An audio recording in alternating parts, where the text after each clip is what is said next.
सुबह के 4 बजे का समय था। सर्दी अपने पूरे शबाब पर थी। शहर अभी गहरी नींद में था, मगर एक नन्हा सा बच्चा, लगभग 11 साल का, अपने पुराने स्वेटर में साइकिल पर बंधे अखबारों के गट्ठर को कसकर पकड़े हुए गलियों से गुजर रहा था।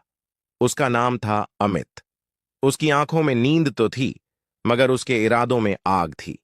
एक एक अखबार फेंकते हुए वह खुद से बातें करता। बस कुछ साल और, फिर मम्मी को आराम दूंगा और टीचर बनूंगा।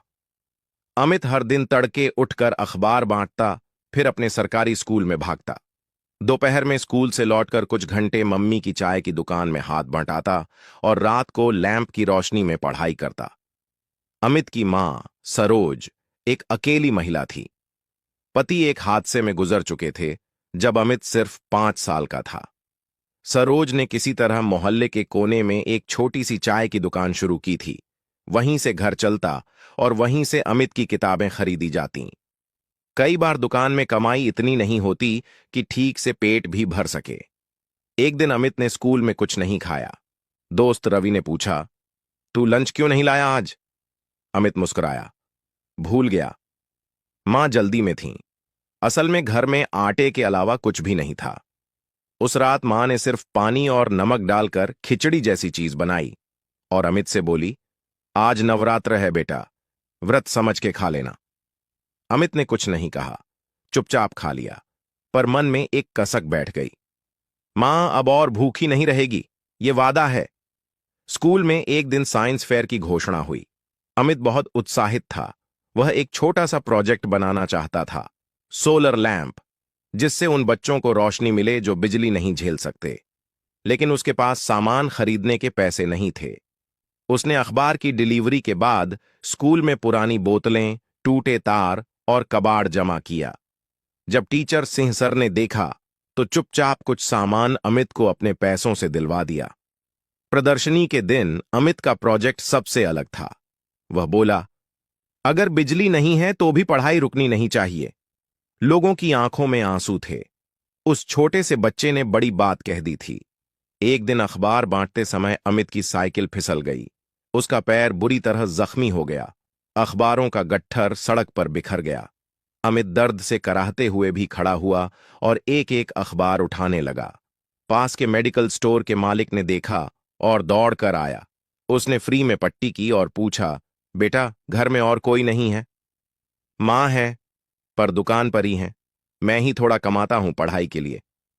वो दुकानदार रात को सरोज के पास गया और कहा, बहन, ये बच्चा बहुत ही खास है, इसे कभी टूटने मत देना।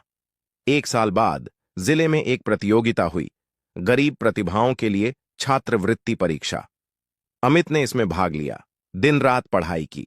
सरोज ने दुकान पर अकेले बैठने का निश्चय किया ताकि अमित को पढ़ने का पूरा समय मिले।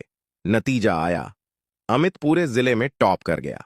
उसे स्कॉलरशिप मिली, एक अच्छे स्कूल में एडमिशन मिला और सरकार से किताबें व यूनिफॉर्म भी। सरोज की आंखों में खुशी के आंसू थे। बेटा, तूने तो कमाल कर दिया, अमित बोला। अभी तो बस शुरुआत है मां, एक दिन हम भी अपना घर लेंगे। कुछ साल बीत गए। अमित अब कॉलेज में था। उसने अखबार बांटना बंद कर दिया था, लेकिन उस सुबह को कभी नहीं भूला जब ठंडी सड़कें, थकान और खाली पेट के बावजूद उसके सपनों ने उसका साथ नहीं छोड़ा। आज वही अमित एक यंग साइंटिस्ट बना था, जिसकी खोज पर देश भर में चर्चा थी। Low cost solar lamp system. Media ने उसका इंटरव्यू लिया। रिपोर्टर ने पूछा, आपकी प्रेरणा क्या रही? अमित ने मुस्कुराकर कहा, जब मैं छोटा था, सुबह सुबह लोगों के घर अखबार पहुंचाता था ताकि पढ़ सकूं।